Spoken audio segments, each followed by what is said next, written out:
Hi Stitchy friends, and welcome to my Flosstube channel.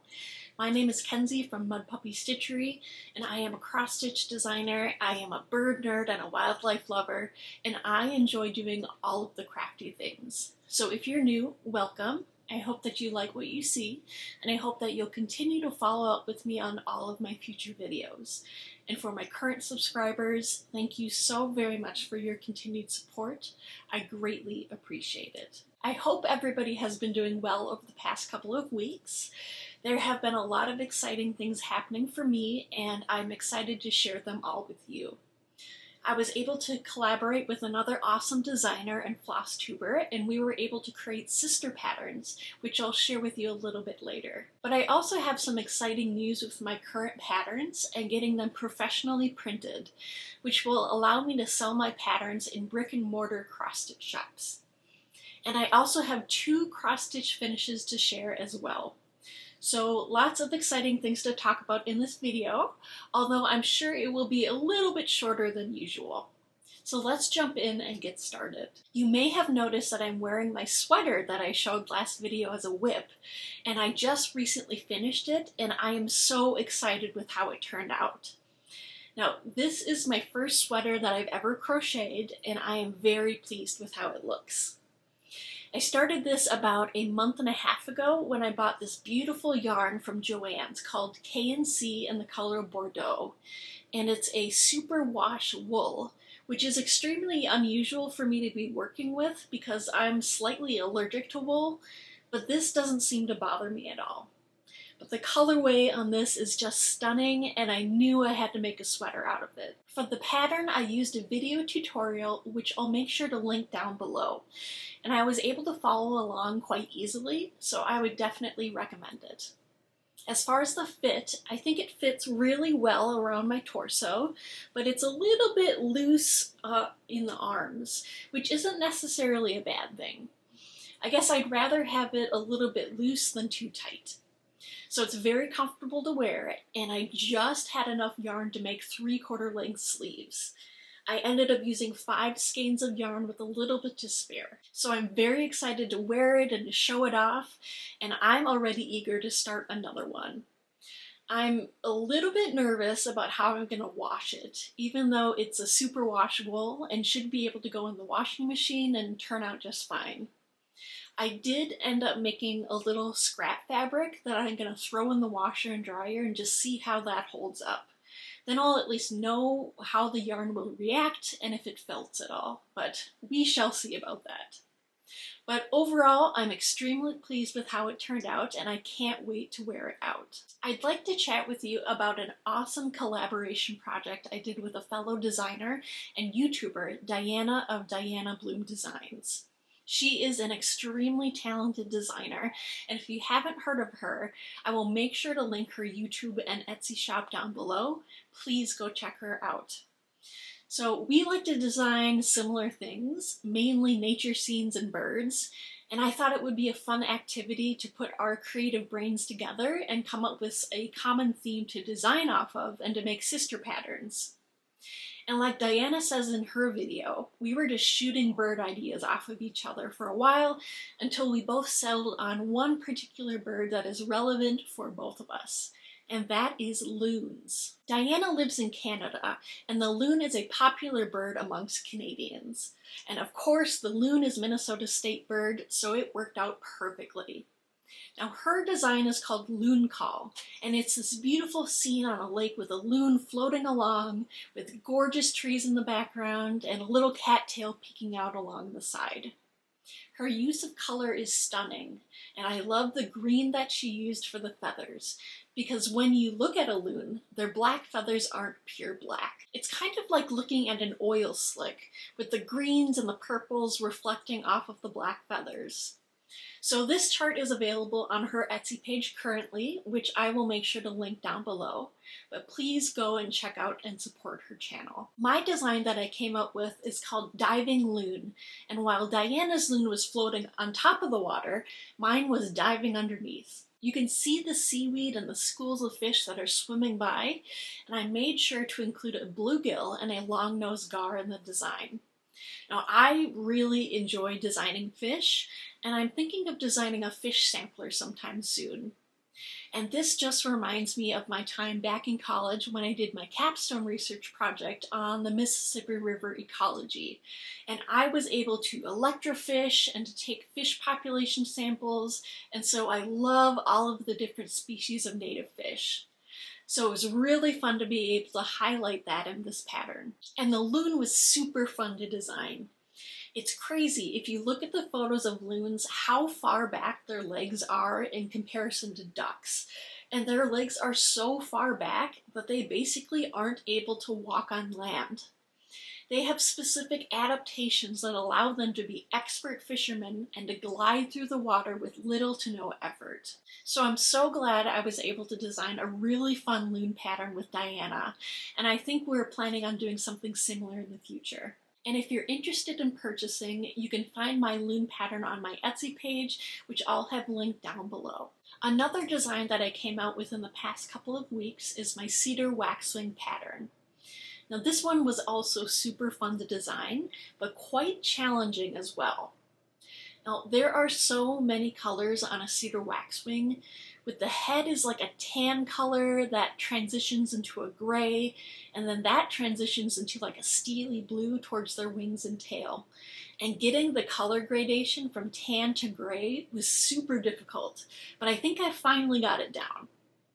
I ended up using a ton of colors, I think around 20 DMCs, and this is something that I should probably work on in the future, is making sure that my color palettes are a little bit more limited and selective. But it's just so hard because I love using a whole bunch of colors, but at the same time some people might be turned off from a pattern that has too many colors. So it's a delicate balance, and definitely something I'll keep in mind with my future patterns.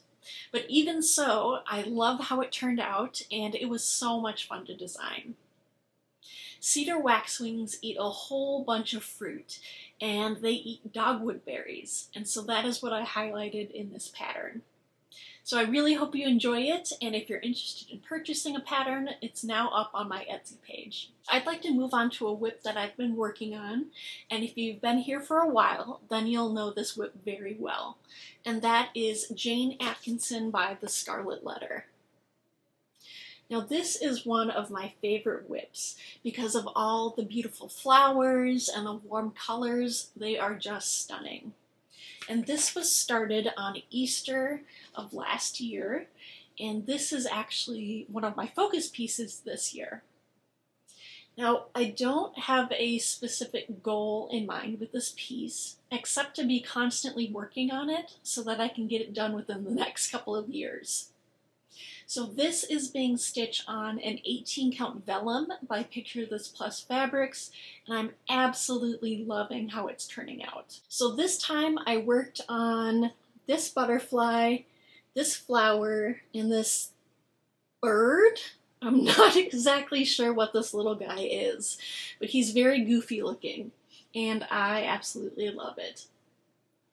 So I finally made it to the top of this giant tree here, and so for the next time I'll probably start outlining the tree all the way across so that I can get an accurate count of how much room I have for the song lyrics that I'm going to put above here. For the song lyrics, they're going to be from a song called Through Heaven's Eyes, which is one of my favorite songs from an incredible movie called The Prince of Egypt. And so it will have a lot of meaning for me, and I am so excited to stitch in those lyrics. But I absolutely love this whip, and I cannot wait to keep plugging away at it. Before I move on to more of my whips and finishes, I'd like to share some more exciting news that I've received in the past couple of weeks. I've been working really hard on getting my patterns professionally printed and packaged, and I've been reaching out to a whole bunch of cross-stitch shops to see if they'd be interested in carrying my patterns. And I had initially reached out to about 8 or 9 needlework shops around Minnesota and the Wisconsin area, and I had one reach back out to me, and that was Welcome Stitchery in Blue Earth, Minnesota. Now, Justine, the owner, has been so kind, and she's been super excited to carry my patterns. So I can't wait to visit her shop sometime and possibly do a trunk show in June. So that was amazing. And then Justine, the owner, introduced me to Tona of the Fiesty Needle, and she was interested in carrying my patterns in her online shop too. Now, Tona's online shop is based in the Twin Cities area, and she's looking forward to opening a brick and mortar shop sometime in the future. Tona has been amazing to work with, and I'm going to link both Justine's shop and Tona's shop down in the description box down below so that you can check them out. And I was also able to get more good news that the National Eagle Center in Wabasha, Minnesota was interested in carrying my bald eagle pattern and my red-tailed hawk pattern. So that was amazing to hear. I actually used to work at the National Eagle Center as an education naturalist, and that's really where my obsession with birds and raptors started. So it's an absolute honor to have my pattern sold there in the gift shop. So 3 places are selling my physical printed patterns, and I really can't believe it. It's just something that I've put a lot of work into and money into the past couple of months, and it's really starting to show.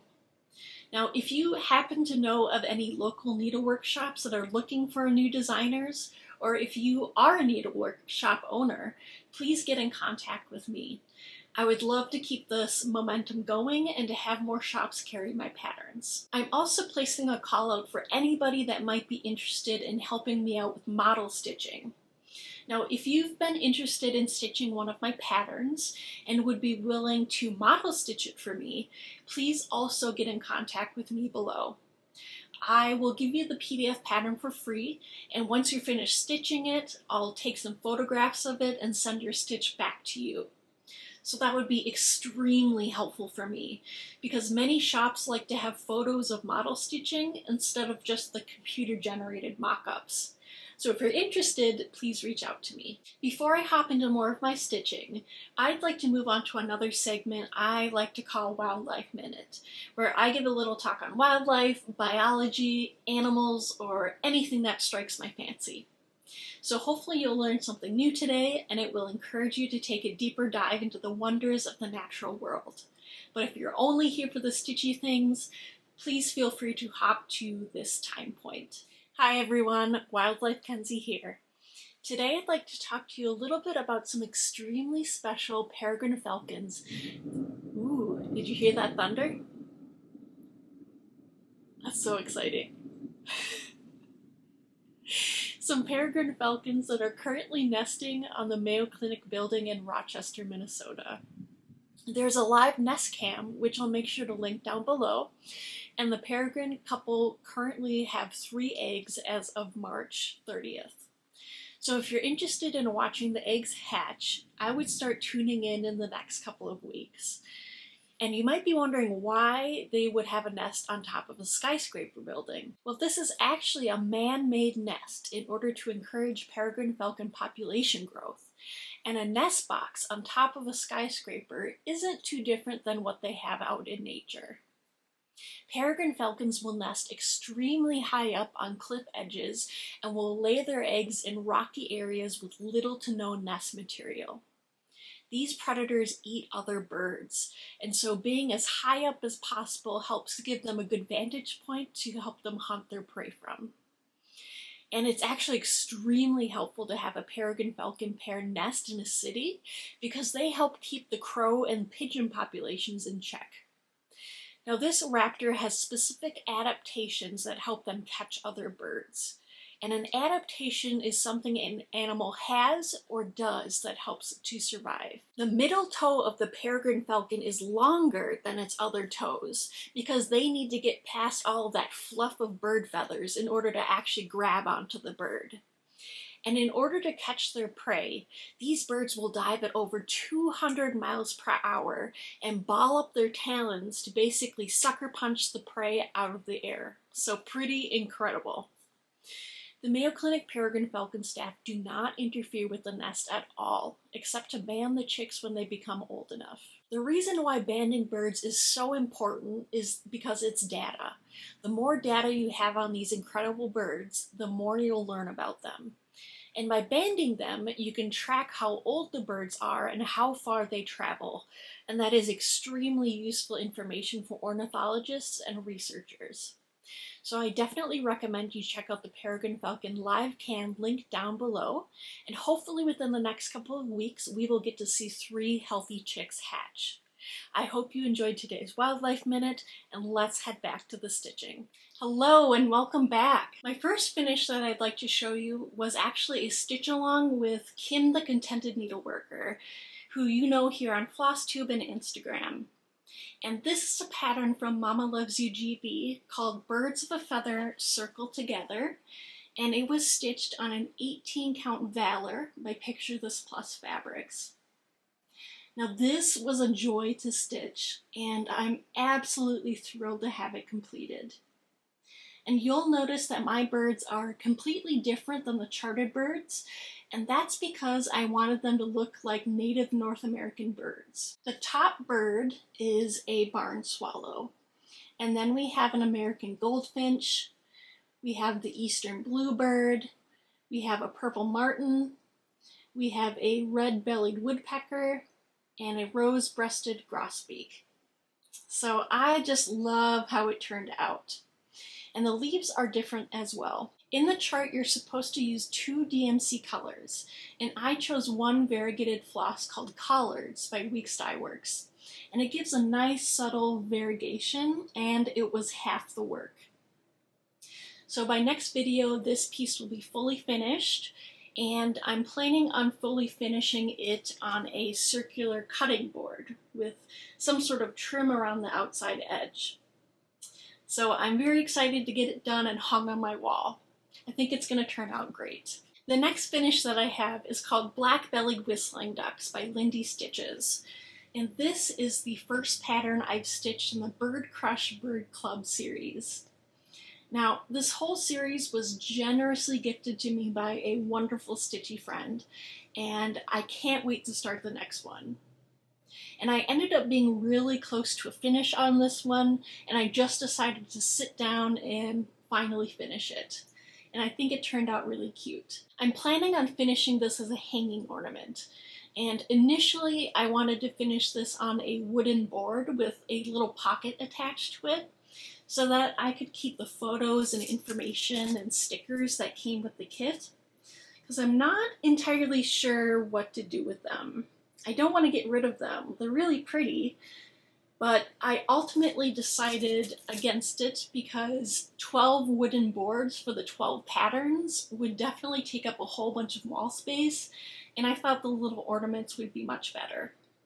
So if you have any ideas on what to do with these beautiful photos and stickers, please let me know in the comments down below. I would love to keep them, but I just don't know what to do with them. You'll notice that I also changed the vines up here.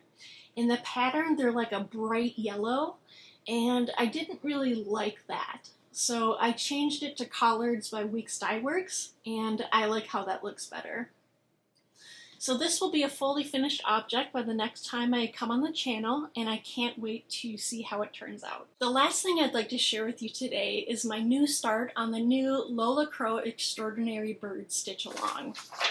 So if you go to her website, which I'll link down below, it explains the stitch along in a little bit more detail, but essentially you'll get a weekly pattern sent to your email, and then by the end of August you'll have a completed bird-themed cross-stitch.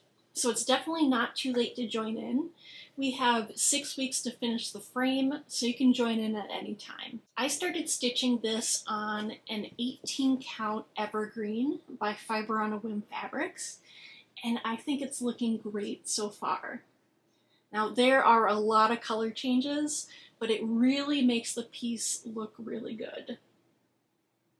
And every time we get a new piece of the pattern, we get a little blurb about the birds that we're stitching, which I love. So I'd like to read to you what the designer wrote about the 2 birds that we have so far, which is the barn owl and the Pesquet's parrot. So I'll start with the first bird on here, which is the American barn owl.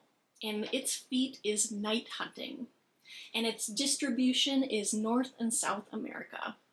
The extraordinary facts on here say that barn owls are built for nocturnal hunting, A heart-shaped face and asymmetrically placed ears amplify the hearing, allowing them to hunt in total darkness.